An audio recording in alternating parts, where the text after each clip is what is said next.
स्वामी प्रसाद मौर्य जी को रामचरितमानस के बारे में पता नहीं है कि राम हमारे हैं कौन, सत्य है कौन, सनातन धर्म के बारे में उनको पता नहीं है। स्वामी प्रसाद मौर्य जी कुएं हमारे समाज में आकर के अधूरा ज्ञान को भरपूर ज्ञान ले तब उनका कल्याण होगा, अन्यथा वो ऐसे ही बकते रहेंगे उल्टी सीधी बातें। अपनी जानकारी को जब रामचरित के बारे में जानेंगे, हमारे राम कौन है, तब पता चलेगा। रामचरितमानस बाबा तुलसीदास जी ने लिखा था कि जा पर कृपा राम की होई, ता पर दया करे सब कोई। जब प्रभु राम की छत्र छाया जिस प्राणी पर पड़ती है, तो अपने आप भगवान का स्वरूप मिलकर के सारे मार्गदर्शन दिखाई देते हैं। सनातन की जहाँ तक बात करते हैं तो रामचरितमानस को भी जो है सवाल उठाए जा रहे हैं। स्वामी प्रसाद मौर्य कहते हैं कि रामचरितमानस जो है बंद हो जाना चाहिए, तो इस तरह से क्यों हो रहा है आखिर में ये सर ये षड्यंत्र मने रच रहे हैं, राजनीतिक 2024 का लक्ष्य देख रहे हैं स्वामी प्रसाद मौर्य जी,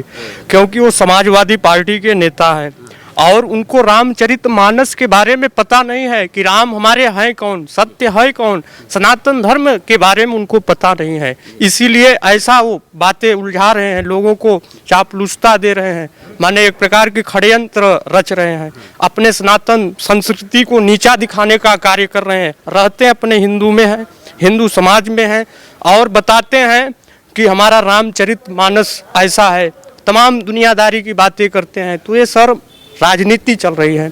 हमारे सनातन धर्म में जो भी जुड़ा है, ऐसा नहीं है, सारे हिंदू राष्ट्र, हिंदू समाज में जितने भी लोग हैं भारतवासी, सब लोग हिंदूवाद हैं और अन्य धर्म है, धर्मों का विरोध नहीं करते। हमारे सनातनी जितने भी हैं, साधु संत समाज जितना भी है, ब्राह्मण समाज, सबका एक साथ सबका एक विकास, जैसा कि हमारे मोदी जी ने कह रहे हैं कि सबका साथ सबका विकास। तो हम मोदी जी को भी आह्वान करते हैं और मोदी जी के समर्थन में हम सारे लोग, सारे समाज जुड़े हुए हैं, उनका समर्थन करते हैं।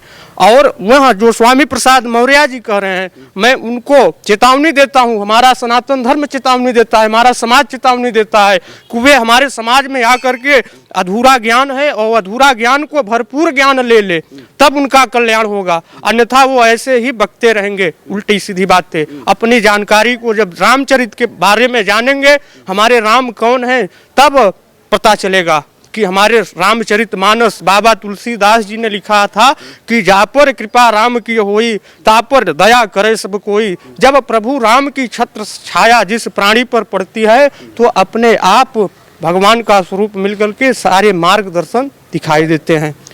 तो ये लोग जो जिनको हम माननीय मानते हैं, जो नीति नियंता हैं, जो कानून बनाते हैं, जो देश चला रहे हैं, और उनके मुख से अगर ये वाणी निकलेगी तो अन्य जो है उनके फॉलोअर क्या बात करेंगे।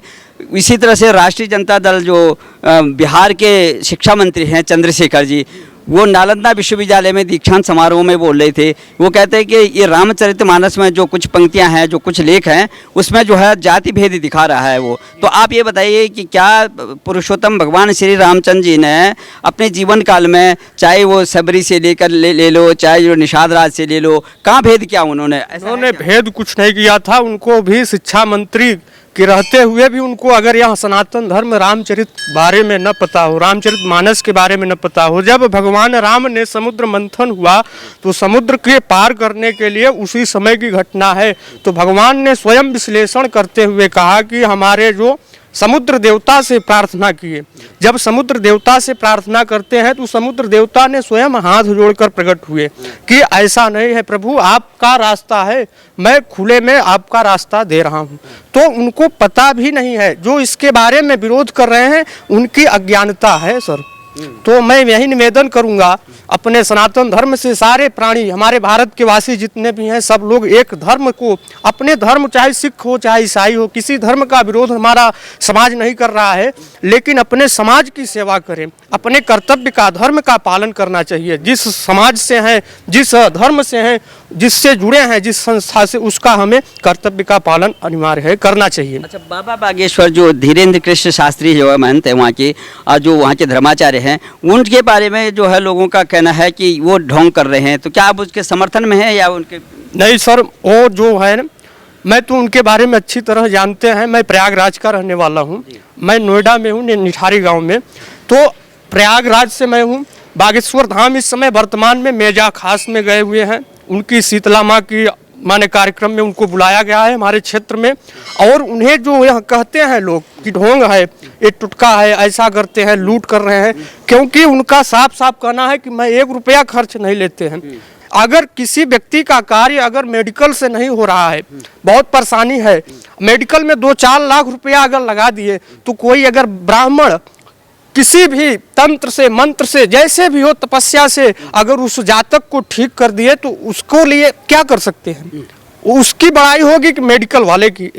तो वो जितना भी कार्य कर रहे हैं हमारे बाबा जी के हम सब समर्थक हैं। बाबा जी अगर हिंदू राष्ट्र के लिए घोषित कर रहे हैं तो हिंदू राष्ट्र घोषित करने के लिए हम सारे समाज एक हो करके उनके साथ खड़े हैं। लेकिन दूसरे कुछ धर्म के लोग कह रहे हैं, दूसरे धर्माचार्य जो है अलग, जो दूसरे धर्म के जो है धर्माचार्य हैं, धर्मगुरु हैं, वो कहते हैं कि ऐसा नहीं हो, से हम होने नहीं देंगे। नहीं, तो उनकी सोच जो है गलत है।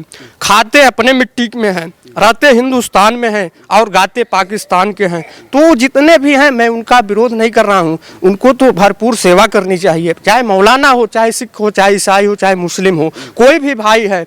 लेकिन यहाँ की मिट्टी में रह करके अगर यहाँ की निंदा करे, यहाँ में अगर कुछ बिगाड़ होता है तो उनको तो इसमें तो समर्थन करना चाहिए कि भाई हम सब हमारे पड़ोसी हैं, हमारे भाई ही हैं, भाईचारा बना के रहना चाहिए।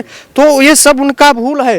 और जैसा सोचते हैं, चाहे मौलाना हो, चाहे जो भी, जिस दिन हमारे परशुराम स्वयं ब्राह्मण समाज जागरूक हो जाएगा, मैं अपने धर्म को जागरूक कर रहा हूं, हमारे सनातन धर्म में जितने भी लोग हैं सबका हम समर्थन करते हैं, बागेश्वर धाम का भी, अपने सनातन धर्म का जितने भी लोग हैं, अगर हिंदू राष्ट्र बनाना चाहते हैं तो हम सब ब्राह्मण समाज, साधु संत समाज, सनातन धर्म जितने भी हिंदूवाद हैं, सब लोग एकजुट होकर के ऐसे ऐसे बड़े बड़े महान संतों के बीच में हम सब मार्गदर्शन करेंगे, उनके पीछे रहेंगे। मैं सनातन के अलग जगा रहा हूँ, मैं कोई गलत दूसरा काम नहीं कर रहा हूँ, जो सनातन है मैं उनकी अलग जगा रहा हूँ। लेकिन सबसे बड़ी बात है कि श्याम मांडव टाइप के लोग जो है वो एक संस्था बना करके उनको यही हमारे मठ मंदिरों में ही जो है ढोंग और पाखंड नजर आता है। क्या उन्होंने दूसरे धर्मों के लोगों को नहीं देखा कि वहाँ भी क्या होता है? तो आपका क्या कहना है? उनका कहना है भी जो है, उनका विचार क्या है, बहुत गलत है। हमारे मंदिर में कोई भी हिंदूवाद के जितने भी धर्म के हैं अगर आते हैं तो जल चढ़ाते हैं, आस्था है तो यथाशक्ति दान दक्षिणा करते हैं। कोई भी पुजारी हो, चाहे संत हो, महात्मा हो, ब्राह्मण हो, वो जबरदस्ती किसी जेब से पैसा नहीं लेते। हमारा काम है उनका कल्याण होना, ब्राह्मण का कर्तव्य है, साधु संत सनातन धर्म का कर्तव्य है कि हमारे भक्त लोगों का कल्याण हो। जैसे भगवान शिव जी के सामने हम सब नतमस्तक होकर प्रार्थना करते हैं, उसी तरह हम लोगों के मन में यह रहता है, हिंदू समाज के मन में यही रहता है कि जितने भी भक्त आवे सबका दुख दूर हो जाए, यही है। जो उन्होंने आदिवासी क्षेत्र में जब गए थे, उन्होंने वहाँ पर सत्संग किया, कुछ लोग अज्ञानतावश जो है दूसरे धर्म में कन्वर्ट हो गए थे, वो फिर वापसी आए, तब से ये उंगली उठने लगी थी। आपको क्या लगता है? वो भी बहकावे में जो लोग आ रहे हैं अज्ञानतावश, तो उनको बहकावे में नहीं आना चाहिए, अपने हिंदू राष्ट्र में जुड़ना चाहिए, हिंदू समाज में जुड़ना चाहिए। और उनको जो भी कमियां हैं, चाहे आदिवासी हो, चाहे जो भी छोटे कास्ट के हैं, उनको अपने बड़े लोगों से मिल करके हिंदू समाज में उनको भरपाई की जाएगी भरपूर।